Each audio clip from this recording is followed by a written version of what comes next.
अब भगवान ने पक्का निश्चय किया कि ये यमुना जी का पुलिन तो हमारी लीला स्थली है, हमको बार बार गैया चराने आना है, लीला करना है। और काली हमारे वृंदावन धाम को, यमुना जी के हृदय को अपने तीक्ष्ण विष के प्रभाव से दूषित कर रहा है। तो क्यों ना हम इस यमुना जी का विशुद्धिकरण करें, यमुना जी को विषमुक्त करें। ऐसा विचार उन्होंने किया और ऐसा विचार करके काली नाग को यमुना से बाहर निकाल करके यमुना जी को शुद्ध करने का संकल्प भगवान ने किया। उस काल में केवल एक स्थल विशेष था जो अत्यंत दूषित हो रहा था, विषैला हो रहा था, काली हृदय। उसी जगह में प्रदूषण रूपी कालिया नाग रहता था। पर आज तो लोगों ने ऐसी, शासकों ने ऐसी दुर्दशा यमुना जी की कर दी है कि हमको कहते लज्जा भी आ रही है और बड़ी पीड़ा हो रही है। हथनी वैराज, हथनी कुंड, जहाँ यमुना जी का बड़ा बांध है दिल्ली के ऊपर, हरियाणा तरफ, हथनी कुंड, वहाँ टोटल यमुना जी का पानी रोक दिया जाता है। पूरा पूरा का पूरा यमुना जी का पानी रोक दिया जाता है। हरियाणा, पंजाब, ये सब पी जाते पानी, सिंचाई में चला जाता है। 3 प्रांतों में बंटता है यमुना जी का पानी। और आपको सुनकर आश्चर्य होगा, हथनी कुंड वाला पानी राजस्थान में भी पहुंचने वाला, झुंझुनू तक पहुंचने वाला है, राजस्थान में भी पहुंचने वाला है। पर जिस ब्रज की पहचान श्री यमुना जी हैं, उस ब्रज में यमुना जी का एक बूंद पानी नहीं है।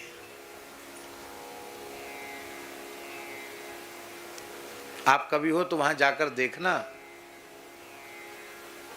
हथनी कुंड पर निकात पानी चलता, वो आगे चल के सूख जाता है और कई किलोमीटरों तक सूखा पड़ा रहता है, एक बूंद पानी नहीं, एक बूंद पानी।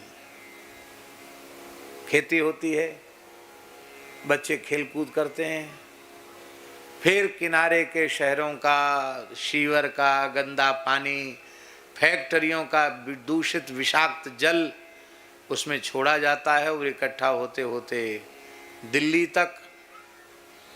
दिल्ली में और भारी दुर्दशा होती है। वहाँ से चलते चलते ब्रज में आते आते ऐसी स्थिति हो जाती है कि हम आपको वर्णन नहीं कर सकते। कई बार इतनी दुर्गंध होती है कि आप खड़े नहीं रह सकते वहाँ। आचमन करने की बात तो बहुत दूर है।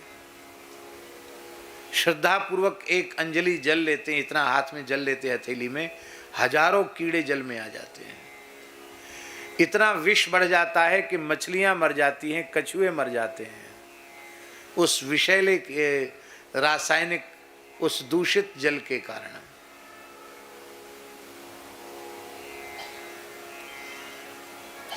आगरा से यमुना जी की स्थिति बिगड़ती ही जाती है।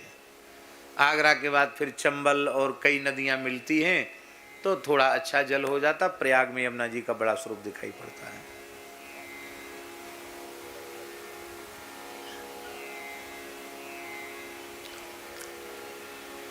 पीड़ा की बात है, मुगल काल में यमुना जी का ऐसा स्वरूप नहीं रहा। अंग्रेजों के काल में भी ऐसा स्वरूप यमुना जी का नहीं रहा। और देश के स्वतंत्र होने के बाद देश ने अपने आजादी के 75 वर्ष अमृत महोत्सव मना लिया और इसके बाद यमुना जी की स्थिति निरंतर बिगड़ती चली जा रही है। केवल सावन भादों में 1-1.5 महीना यमुना जी का पानी रहता है। कब? जब ऊपर बहुत पानी बरस जाता, बाढ़ हो जाती, ओवरफ्लो हो जाता है, तब वो धार चलती, बाकी सूखा पड़ा रहता है 8-10 महीने तक। और जो पानी आता है वो केवल नालों का पानी आता है, फैक्ट्रियों का पानी आता है। उसमें भी सुनिए, कोरोना का समय आया, फैक्ट्रियां बंद हो गई, फैक्ट्रियां बंद हो गई, तो यही यमुना जी का जल इतना शुद्ध हो गया था कि आप पी सकते हो भरपेट, ऐसा हो गया था जल। इस तो सीवर तो बंद नहीं हुए थे, तो सीवरों से दूषित नहीं, कल कारखानों के उस विषैले जल से नदियां अधिक दूषित हो रही हैं। इसलिए भारत सरकार केवल गंगा जमुना जी के नाम से सबको धोखा देना चाहती है तो उसकी इच्छा है।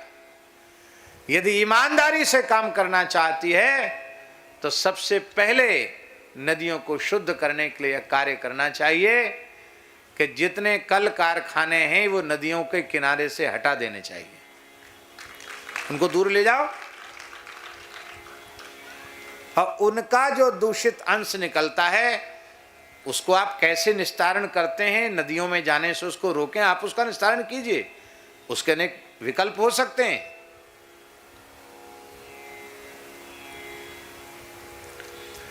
पहले ये काम करें, फिर जो बड़े बड़े महानगरों के नाले जा रहे हैं उनको रोके, तो थोड़ा पानी भी कम से कम शुद्ध मिलेगा। लेकिन आज यमुना जी में यमुना जी का जल उपलब्ध नहीं हो रहा है। हमारे ब्रज के महान संत परम पूज्य प्रातस्मरणीय श्री रमेश बाबा जी महाराज जो निरंतर प्रयास में लगे हुए, यमुना जी के ब्रज के पर्वतों के गायों के संरक्षण में लगे हुए हैं। आज माताजी गौशाला में 50,000 से ऊपर गोवंश है, बहुत बड़ी सेवा है उनकी।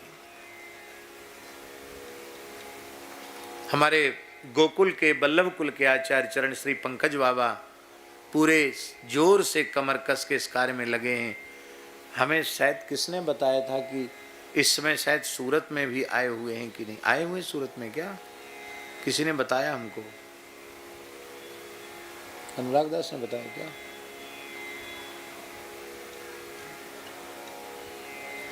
तो जो भी हो ऐसे। हाँ, एक बात और सुन लीजिए, अभी प्रयाग में कुंभ है ना, तो सब कारखानों को 1-1.5 महीना के लिए रोक दिया गया है, क्योंकि ठीक पानी वहां पहुंचे, वहां से कुछ पानी भी छोड़ दिया है। इसका मतलब समझ गए नहीं समझे कि सरकार यह मान रही है कि गंगा जी यमुना जी के दूषित होने का कारण है कल कारखानों का रासायनिक अत्यंत विषैला जो दूषित जल है वो नदियों को अपवित्र बनाने का मूल कारण है। नहीं तो कुंभ के समय क्यों रुकती?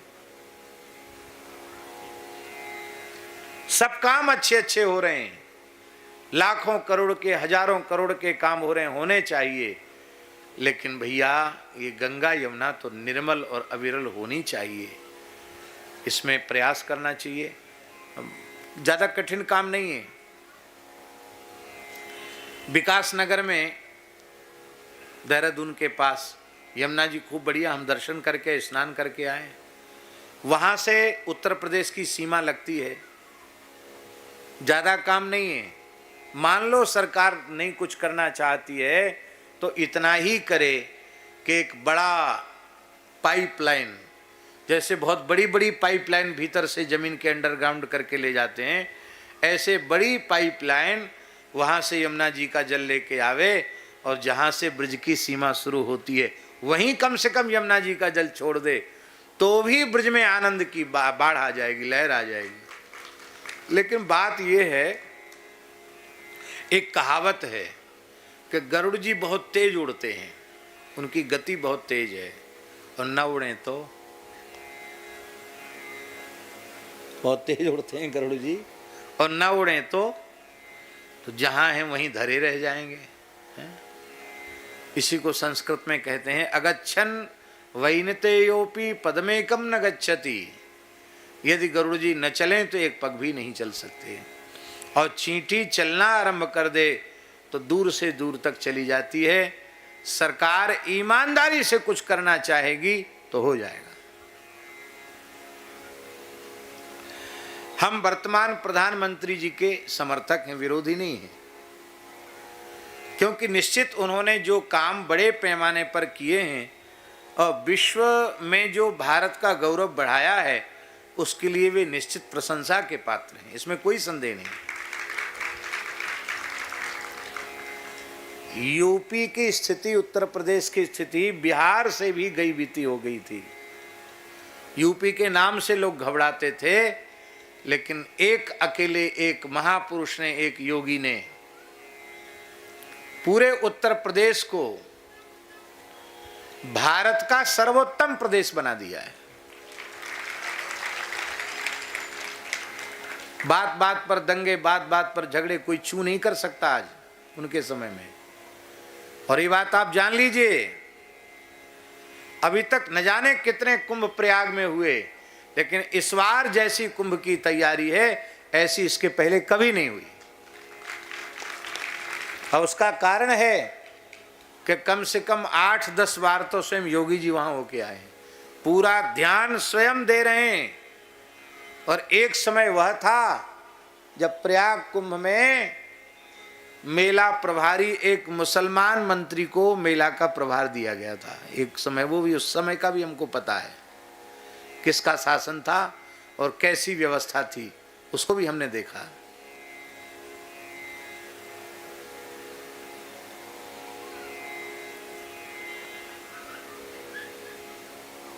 लेकिन फिर हम कड़वी बात कहने जा रहे हैं। अच्छा है, लेकिन उन्होंने कहा था कि गंगा जी ने हमको बुलाया। कहा, काशी में जाके कहा गंगा जी ने हमको बुलाया। गंगा जी ईमानदारी से बताओ कितनी शुद्ध हुई? काम हुआ, ये हम नहीं कहते नहीं हुआ हो, घाटों के सौंदर्यकरण का काम हुआ, सब काम हुआ, लेकिन क्या गंगा जी गंदे विषैले कचड़े के पूरी तरह जाने से गंगा जी मुक्त हो पाई क्या? यदि गंगा जी को मोदी जी शुद्ध करना चाहते हैं तो पहले गंगा में मिलने वाली नदियों को शुद्ध करना पड़ेगा। ऐसा नहीं कि गंगा जी शुद्ध करें, यमुना जी के शुद्ध किए बिना गंगा जी शुद्ध हो जाएं, ये संभव नहीं है। यमुना के विशुद्धिकरण से ही गंगा जी का विशुद्धिकरण होगा, सभी नदियों का करना पड़ेगा। और यह इस देश की बहुत बड़ी आवश्यकता है, देश की नहीं, पूरे विराट की आवश्यकता है, क्योंकि हमारी नदियां ही संपूर्ण प्रकृति पर्यावरण की पोषिका, धारिका, पालिका शक्ति है। नदियां दूषित हो जाएंगी तो आप पर्यावरण पर हजारों लाखों करोड़ों रुपए खर्च करो तो भी कुछ होने वाला नहीं।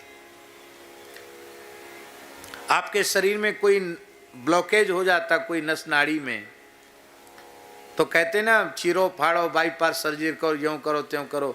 और ज्यादा ब्लॉकेज हो जाता तो आदमी मर भी जाता, हार्ट फेल हो जाता है। ये विराट पुरुष परमात्मा की नस नाड़ियां हैं गंगा यमुना आदि नदियां, इनको ब्लॉकेज नहीं करना चाहिए।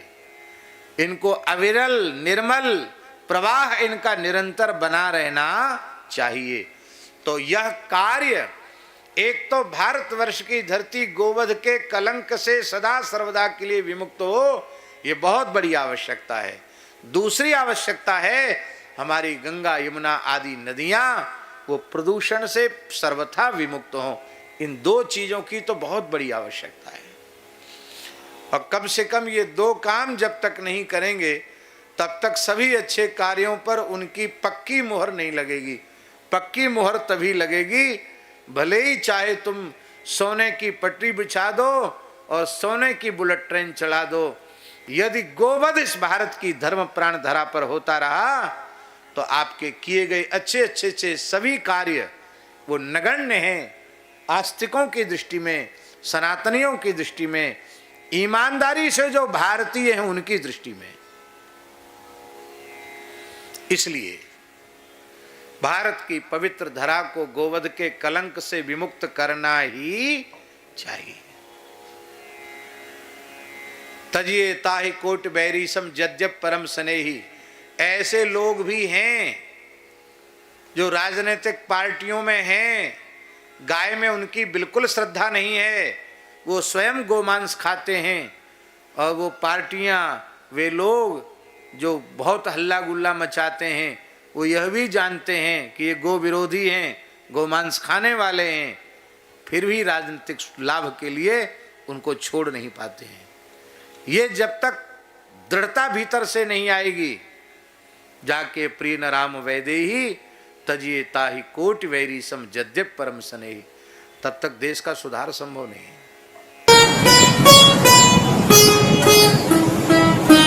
श्री सीताराम प्रतिदिन सत्संग एवं दर्शन के लिए श्री महाराज जी के ऑफिशियल चैनल को जरूर सब्सक्राइब करें।